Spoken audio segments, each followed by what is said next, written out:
It's Friday the 13th, December 2024, that is. This is the Room Now podcast, and I'm Jack Cush with Room Now. Hope you're ready for the holidays coming up. We are getting ready. We've got another full week of good news. I think the big news this week were the results of the match. We've talked about the match before. It's adult rheumatology has done really, really well. They've actually expanded the positions from this year. There were 5 new programs and 11 more fellowship positions for adult rheumatology. And the match rate was, 284 out of 287 positions. That's 99%. Congratulations to all the program directors and developing these programs and making them attractive. It's become competitive, rheumatology has been. But again, the big bad news story is, what are we going to do about pediatric rheumatology? It's actually gone down. So the number that matched was less than 50%.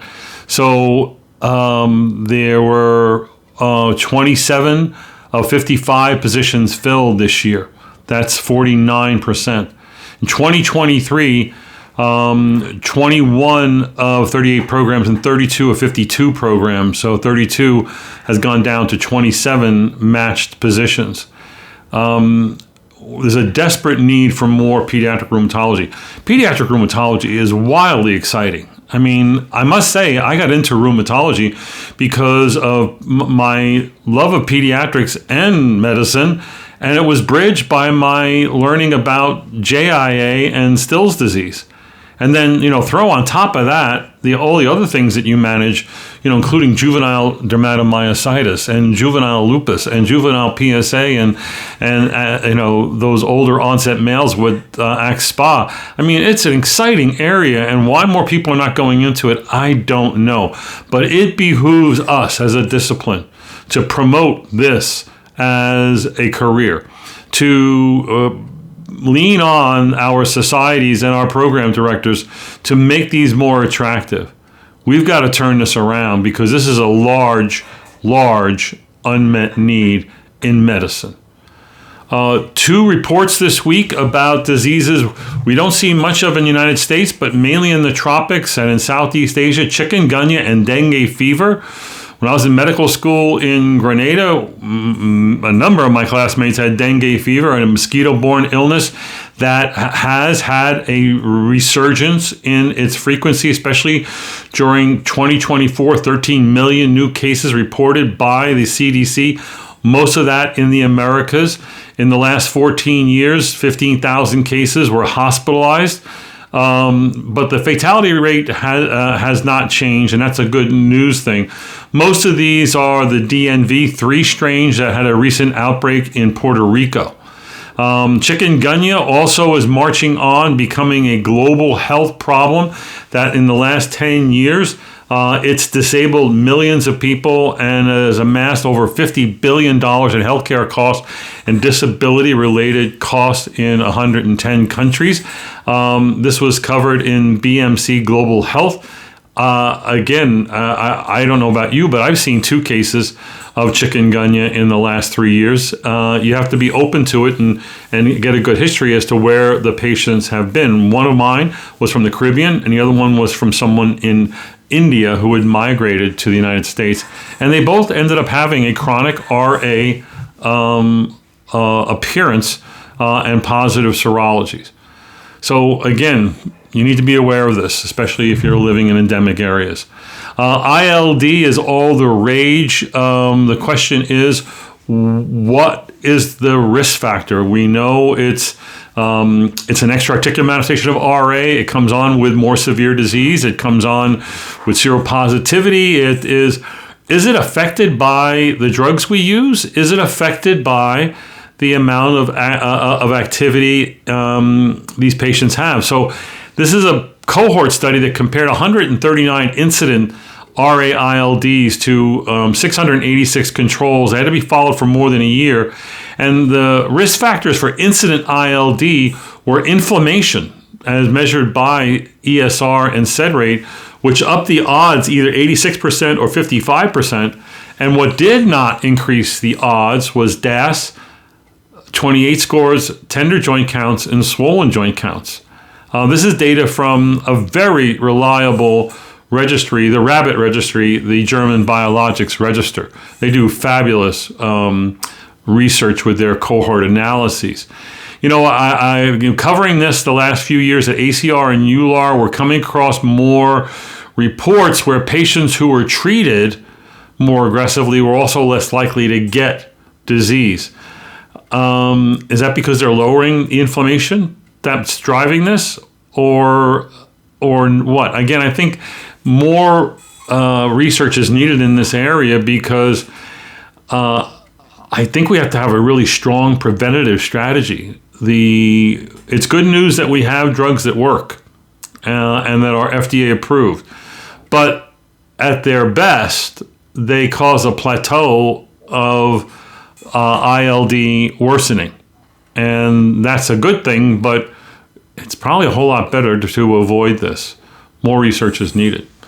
I like the review this week that was published on IgA vasculitis, also known as Henoch-Schönlein purpura, making some basic points that are good test question points that we know it's a bimodal distribution, that kids that are usually young, 8 to 12 or something like that, tend to get seasonal stuff. They tend to get more GI manifestations, and adults tend to get more glomerulonephritis, and adults are usually over the age of 40 or so.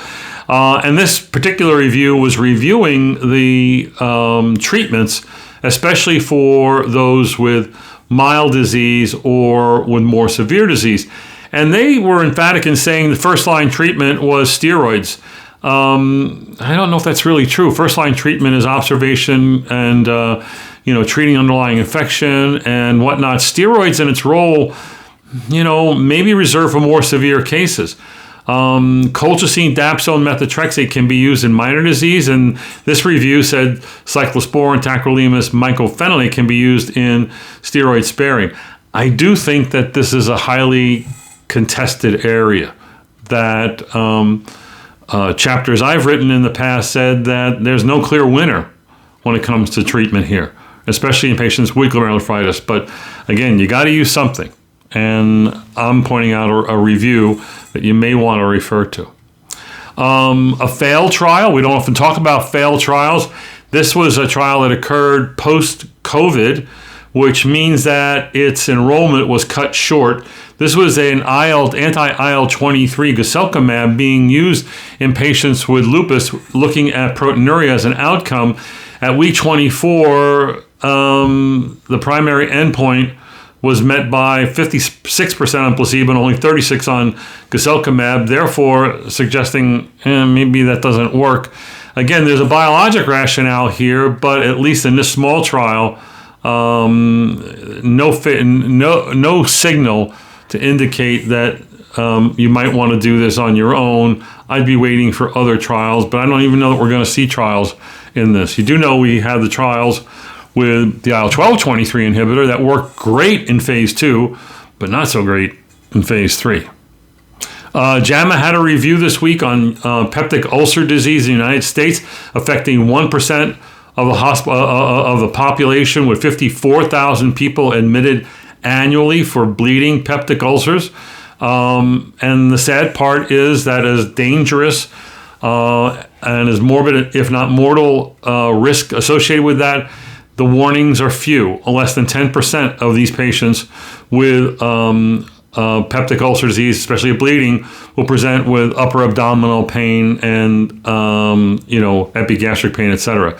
The main causes for peptic ulcer disease: 42%, H. pylori infection, a big player, and nonsteroidal, still a big player, affecting 36%, and a myriad of factors are doing the remainder. We're going to be covering upper GI disease at Room Now Live. I think you're going to like that. We've got a great speaker lined up. The old Corona Registry, now called Core Evitas, looked at the frequency of fibromyalgia and widespread pain in their cohort of 1,800 plus PSA patients, what do you think the number is? How many have coexistent fibromyalgia by definition or widespread pain? It's 11 and 21% respectively. Widespread pain is more frequent. And half that rate, 11.1%, met definition of fibromyalgia. Who is more likely to get this? Women, coexistent depression or anxiety, impaired function, higher BMI, and higher numbers of comorbidities were associated with these two unfortunate findings, which will color the outcomes, will it not? These patients will be less likely to respond, be harder to treat, may very well be classified as difficult to treat or recalcitrant disease. Another report this week from Core Evitas and the CERTAIN study was that the metabolic syndrome was associated with poor outcomes and poor response to therapy in RA. If you had metabolic syndrome, a CDI, MCID was only achieved at 0.6, so a 40% reduction. And it didn't matter whether they were starting on a TNF inhibitor or another biologic or other therapies. Also, what didn't matter was the contribution of adipokines to therapeutic resistance. So it's a complex formula as to why patients with metabolic syndrome are going to be harder to treat. We talked about this before. The patients with obesity harder to treat. Again, just it's important to identify and know what you're up against and to fight like hell. Lancet this week did a forecast of arthritis in the great country of Australia. Down under, the problems are just like they are up over here in the United States. Can I say that? Comparing down under and up over? Am I the first to do that? Am I on to something? Or am I just plain crazy? There'll be a quiz later on that. Australia's got 4.5 million people, and it's expected that by 2040, it's going to increase to it's going to increase 31% over the 4.1 in 2025. 2025, we have 4.1 in Australia. Expected in 2040 to go up to 5.4 million. You know, in the other projections in other jurisdictions, most of this increase has been attributed often to obesity and many lifestyle factors, but it's not fully known. The numbers, for instance, of RA patients included in here was 750,000, 3.2 million with OA, 8,500 with JIA. OA was going to increase in males from 6.3% to 7% by 2040. More so in females from 10.8 to 12.2. RA is supposed to grow 1.5% to 1.75% in males and more in females, where it's going to go from 2.6 to 2.9% in a 15-year period. These are sobering numbers. We need public health strategies to deal with this. A report this week on the bidirectional relationship between pain and sleep. That means pain causes bad sleep or bad sleep causes more pain. Which one is worse? In this analysis, sleep impairment more strongly predicted pain than does pain predicting sleep. So this becomes crucial in your day-to-day management. Again, such patients have higher disability, more depression, more pain-related catastrophizing. I like this report that comes out of a Leiden cohort study about hand pain and osteoarthritis of the hand. This is a total of 356 hand OA patients enrolled in the hand osteoarthritis and secondary care, or HOSTIS cohort. And they measured outcomes in a number of different ways, OSCAN and other tools, including MCID and patient acceptable symptom satisfaction. Over a 4-year period, hand OA, what did it do as far as the pain? You know, I always thought of this as being sort of progressive in most patients. And yeah, it comes to a point where the hands are ugly They have DIP and PIP hypertrophy, Hebert's and Bouchard's nodes, and then they may no longer hurt.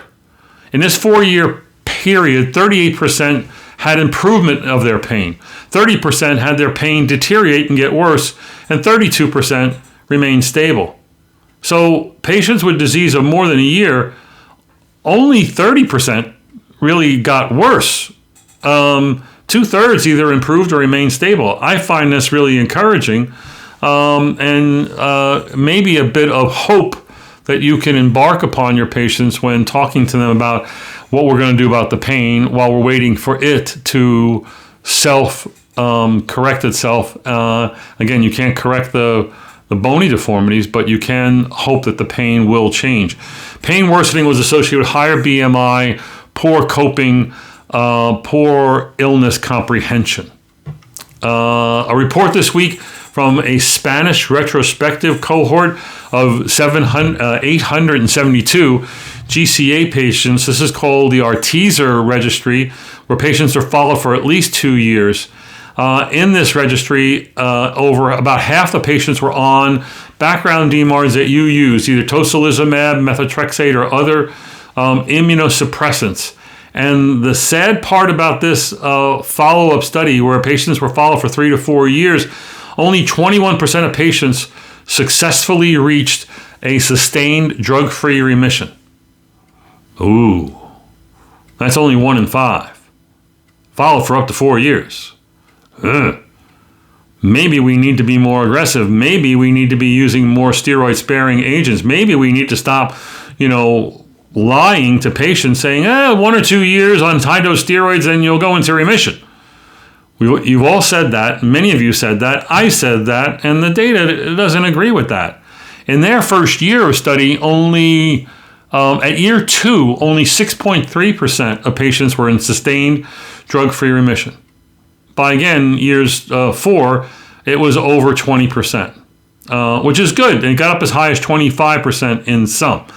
So, again, the goal here would be getting down to prednisone of 10 milligrams a day or 5 milligrams a day. But the good news is if the patients do go into sustained drug-free remission, they're less likely to have flares. They're more likely to be on substantially lower doses or off of steroids. This is where we need to be. The other place where you need to be is Room Now Live, February 8th and 9th. Now's the time to join before the holidays come. Look at the agenda. We've posted it. The speakers we have are incredible. The session on vasculitis, an expert lecture on EGPA from Denver Jewish Hospital, Dr. Michael Wexler, vascular imaging by Rennie Ray from Penn, and Richard Conway from Ireland talking about modern management of PMR. We've got Desiree Vanderhyde talking about advances in care. We've got Peggy Crow from HSS talking about interferon's role in lupus, and Michelle Petrie talking about new rules on steroids. We had Artie Kavanaugh talking about combination biologics in PSA, and Alexis Ogdi addressing prevention of PSA. What? And then Ken Gordon, a great speaker out of Chicago, talking about head-to-head trials in psoriatic disease. There's a whole bunch more. The STEP Talks, the TED Talks that we're going to have are just killer. Check out the agenda. It's at roomnow.live. Now's the time to register. We'll see you in Dallas in the new year. Take care.